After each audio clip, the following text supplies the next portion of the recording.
All aboard, everyone, for a deep dive into the fascinating world of Indian railways.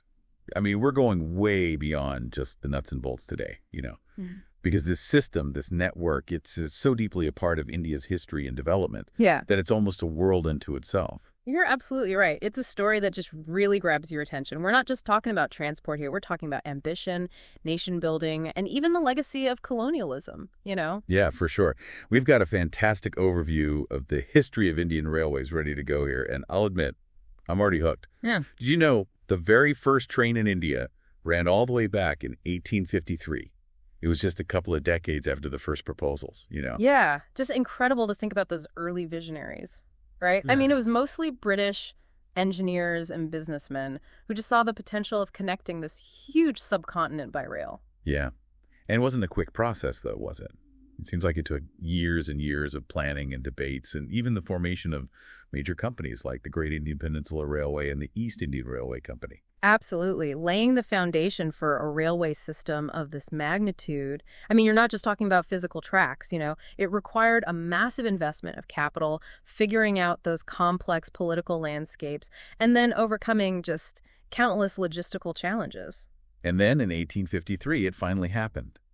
The first passenger train in India made the trip from Bombay to Thane, covering 34 kilometers in 57 minutes. I can only imagine the excitement, and just the wonder surrounding that first journey.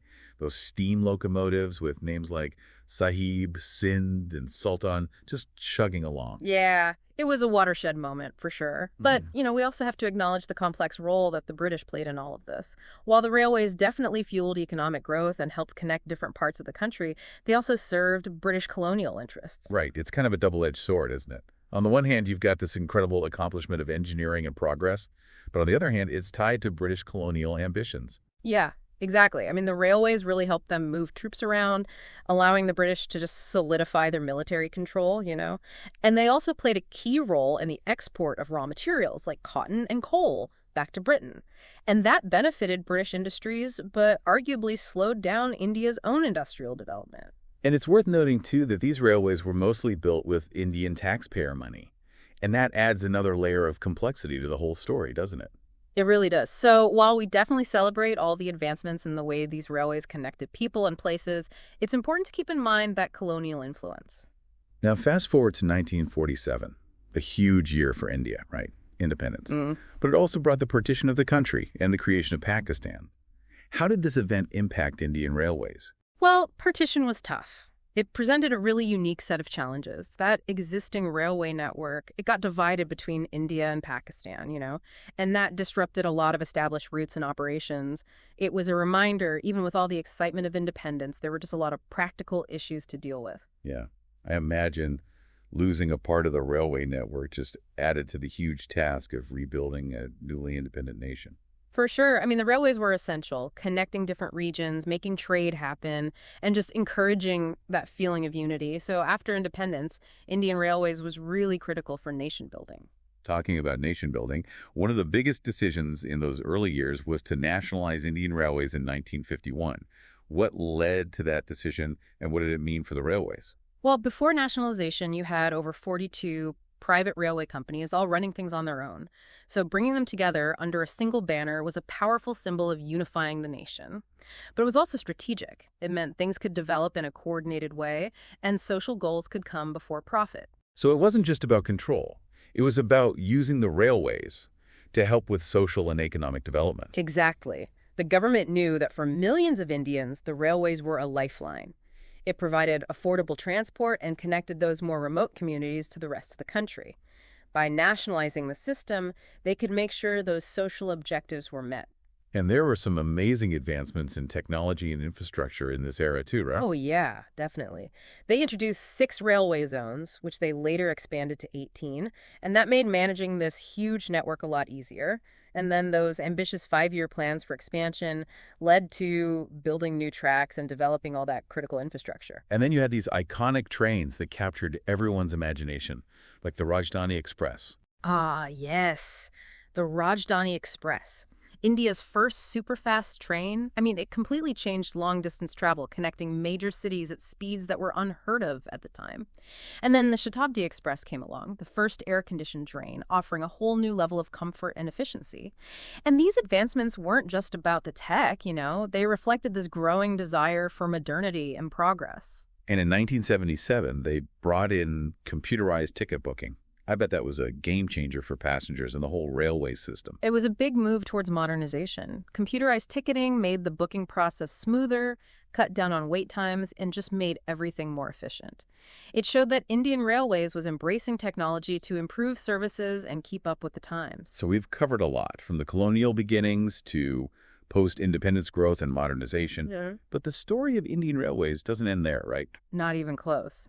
The journey gets even more interesting as we look at the era of high-speed rail and the challenges and opportunities that come with managing such a vast and complex network. We'll be back soon to keep exploring this incredible story after a short break. So we just left off talking about computerized ticketing and all those advancements of the late 20th century. It seems like Indian Railways was really finding its groove in terms of modernizing during the 1990s and 2000s. Oh, yeah. It was definitely a time of big changes. Full-scale computerized ticketing was in place by 1995. A huge leap forward when you think about efficiency and just making things easier for passengers. Yeah. No more waiting in those insanely long lines for tickets. That must have made a lot of people happy. But what about the infrastructure itself? Were there any big projects during this time that really stand out? One that immediately pops into my head is the Konkan Railway project. It wrapped up in 2002, and this was really ambitious, connecting the Konkan coast to the rest of India, going through tunnels and over bridges. They had to overcome some seriously challenging terrain and obstacles. Sounds like an amazing feat of engineering. Mm-hmm. How did this project change things for the region? Oh, it had a big impact on the economy and tourism. The railway opened up all these new opportunities for trade and transport, made it way easier for businesses to connect with markets across India, and, of course, it made that beautiful Konkan coast more accessible to tourists, which gave a boost to the local tourism industry. So it wasn't just about connecting places physically, but also about connecting people and all sorts of opportunities. Exactly, and you see that commitment to accessibility and affordability again with the Garib Rath trains. They started running in 2004.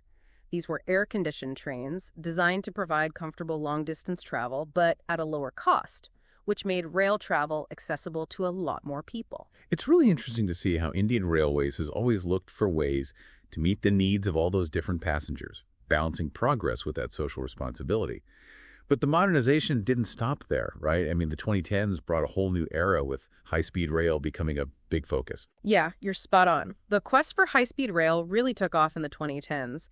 In 2014, they started trials for the semi-high-speed Gadaman Express, which really pushed the limits of speed and efficiency on those existing tracks. And then you've got the Vande Bharat Express, which started running in 2019. Yeah, the Vande Bharat Express. The first semi-high-speed train completely designed and made in India. It was a really proud moment for the country, showing India's growing tech abilities and the ambition to be a leader in high-speed rail worldwide. From those early steam engines to these sleek modern trains, it's been quite the journey. But what else beyond high-speed rail is shaping the future of Indian Railways? Well, one of the biggest things is the commitment to make all those broad-gauge routes fully electric. It's a big goal, but it shows that they're serious about sustainable transportation. That is a massive undertaking. What are some of the challenges and benefits of such a big electrification project? Well, the challenges are definitely there. It needs a huge investment in infrastructure, upgrading those power grids, and just making sure there's enough electricity. But the potential benefits are huge, too. Like what? Well, electrification is going to cut down massively on Indian Railways' use of diesel fuel, which means a big reduction in carbon emissions. That's in line with those global efforts to tackle climate change, and it just promotes a cleaner future for transportation in India. And it's not just about the environment, is it? Yeah. I imagine electrification also makes things run more efficiently and cuts down on costs over time. Exactly. Electric locomotives are way more energy efficient than diesel engines, so you have lower operating costs in the long run. And they don't need as much maintenance, which means less downtime and a more reliable railway network overall. And of course, we can't forget about, well, you could call it the crown jewel of Indian Railways modernization efforts, the Mumbai-Ahmedabad bullet train. Ah, yes. The Mumbai-Ahmedabad high-speed rail corridor. India's first real jump into true high-speed rail tech. They're already building it, and it's captured everyone's attention. It's easy to see why. Just imagine traveling between those two busy cities at over 300 kilometers per hour. That's going to completely change how people travel between Mumbai and Ahmedabad. It'll cut down travel time dramatically. It opens up so many possibilities for business, tourism, and even just how people interact. It's not just about speed either. It represents India's arrival on the global high-speed rail scene, a symbol of its technological abilities and its economic ambition. So Indian Railways is clearly moving full steam ahead into the future. But before we get too caught up in all the cool tech, it's good to step back and appreciate just how huge and amazing this network is right now. I agree. It's easy to get lost in all the progress and forget that Indian Railways on its own is just mind-blowingly vast and complex. Did you know that it's the fourth biggest railway network in the world?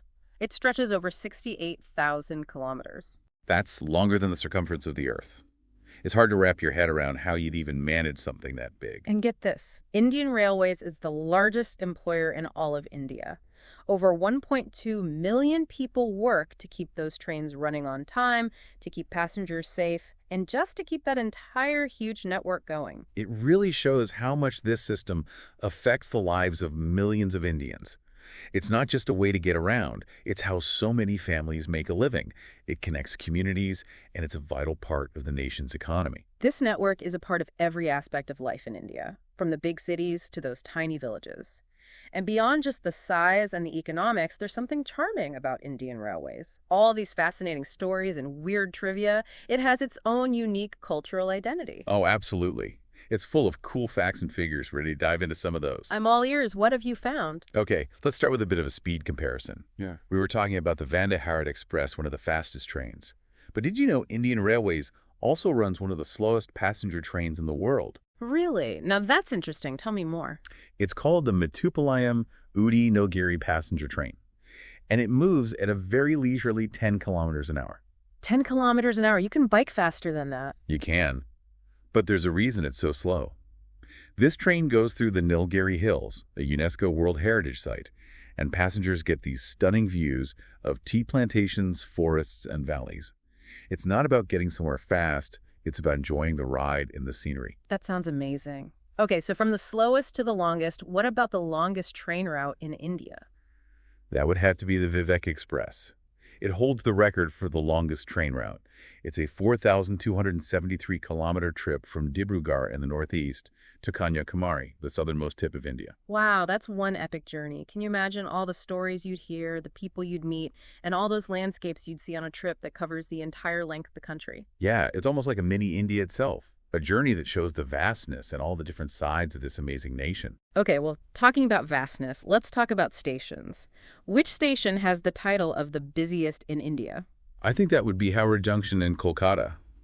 It's just a nonstop hub of activity, handling over 1,000 trains every single day. I can't even imagine what that must be like. Just the constant flow of people, trains coming and going. It must be quite the sight. Yeah, it's like the heart of Indian Railways, beating nonstop and connecting all kinds of people from all walks of life. And talking about connections, did you know there's a station in India that's shared by two countries? Are you talking about the Atari railway station? That's the one. It's in Punjab, right on the border between India and Pakistan.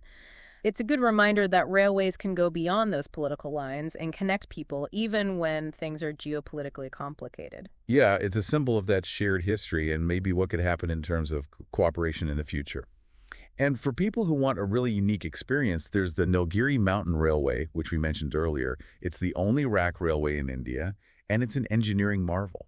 A rack railway? What's that? Some of our listeners might not know. Of course. So a rack railway has this extra toothed rail between the regular rails, and the train's locomotive has a cogwheel that fits into those teeth. And that lets it climb up those really steep slopes that a normal train just couldn't handle. The Nilgiri Mountain Railway uses this to climb the Nilgiri Hills, and people get these amazing views. It's a thrilling ride. That sounds incredible. And I guess we can't forget the station with the longest platform in the world, right? Oh, yeah. Gorakhpur Junction. It has a platform that's over 1.36 kilometers long. Over a kilometer long? I mean, that's longer than some towns. It's crazy to think how big that platform must be. Yeah, it's like a city inside a city. Really shows the immense capacity and reach of Indian Railways. From the slowest train to that super long platform, from things left over from colonial times to those cutting-edge bullet trains, it's a system that mixes tradition and modernity, efficiency and charm. It's been an interesting journey exploring the history, the advancements, and all the wonders of this iconic network. But we're not done yet. We still have a lot to talk about when it comes to the future of Indian railways and what's to come. We do? So stick with us, listeners, as we go into the final part of our deep dive into the world of Indian railways. So we've covered a lot of ground, haven't we? Exploring Indian railways from its colonial beginnings to all these modern marvels. Now I'm thinking about the future. What's next for this massive and vital network? Well, that's the big question, isn't it? Transportation enthusiasts, policymakers, everyday people, they're all trying to figure that out. We've seen the ambitious plans that push for high-speed rail and that commitment to sustainability. It feels like Indian Railways is at a turning point. Yeah, with projects like the Mumbai-Ahmedabad bullet train and that goal of 100% electrification, it does feel like a pivotal moment. What do you think will be the biggest impacts of all this? Well, on a practical level, high-speed rail could completely change travel between those major cities. Just imagine cutting the travel time between Mumbai and Ahmedabad down to just a few hours. And it's not just about convenience, you know? It could create all sorts of new economic opportunities, better connections between regions, and it could even change how people live and work. It seems like those changes could have a big ripple effect, affecting all kinds of parts of the Indian economy. Oh, absolutely. High-speed rail could boost tourism, create jobs, and make it easier for businesses to operate across longer distances. And then there's the electrification, which is a big deal for sustainability and becoming less reliant on other countries for energy. We talked a bit about the environmental benefits, but I'm curious about just how big the impact could be. How much could those carbon emissions actually be reduced with a fully electric railway network? It's hard to say for sure, but the impact would be huge. Indian Railways uses a ton of diesel fuel. It's one of the biggest consumers in the country. Switching to electricity, especially as India invests more in renewable energy, could really shrink the railway's carbon footprint, which helps the environment and helps India reach its climate goals. And it's not just about those huge initiatives, right? What other trends or innovations do you see coming down the track, so to speak, for Indian railways? Well, there's definitely a growing focus on using technology to make things more efficient, safer, and better for passengers. We're seeing advancements in things like signaling, train control, and even using AI to optimize operations. Like what kinds of things? Well, some lines are trying out automatic train protection systems. They use advanced sensors and communication tech to prevent collisions and make things safer. And there's this push to have real-time train tracking so passengers know exactly where the train is and when it'll arrive. Makes things more predictable and easier for travelers. It sounds like we're heading towards a future where train travel is not only faster, but also smarter and just more user-friendly. Right. And I think focusing on technology is going to be really important for Indian Railways to keep up with the changing needs of a growing and increasingly mobile population. But with all this progress, there are challenges too, right? What are some of the hurdles that Indian Railways might face in the years to come? One of the biggest is just the sheer size of the network.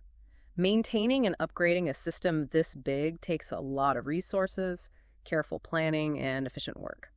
Then there's the issue of old infrastructure, not enough funding, and making sure that the benefits of modernization reach everyone, not just the big cities. And what about the people working for the railways? With more automation and technology, are there worries about how that will affect them? That's definitely something to think about. Indian Railways is a huge employer, and as technology changes, it's important to make sure the workers have the skills and training to keep up. It's about finding a balance, using new tech, but also protecting the livelihoods of those millions of people whose jobs depend on Indian Railways. So it's complicated with a lot of different things to consider. Yeah. But even with the challenges, I have to say, I'm optimistic about the future of Indian Railways. There's this energy, this drive to innovate, and a real desire to improve things for passengers and for the nation as a whole. I'm optimistic too. It's a system with a rich history, it's overcome a lot, and it's always focused on serving the people of India. From those steam engines back in colonial times to the high-speed trains of the future, it's been quite a journey through time, technology, and really the heart of a nation. And it's a journey that's still going, with new chapters being written all the time. Listeners, we hope you'll keep exploring this amazing world of Indian Railways. Dig deeper into those stories, those challenges, and the incredible potential it has. It's a system that shows the spirit of India itself, a mix of old and new, ambition and ingenuity, always changing to meet the needs of a nation on the move. Thanks for joining us on this deep dive. We hope it's made you curious and inspired you to learn more about this incredible network. It's not just about trains, it's about connecting people, places, and all the possibilities.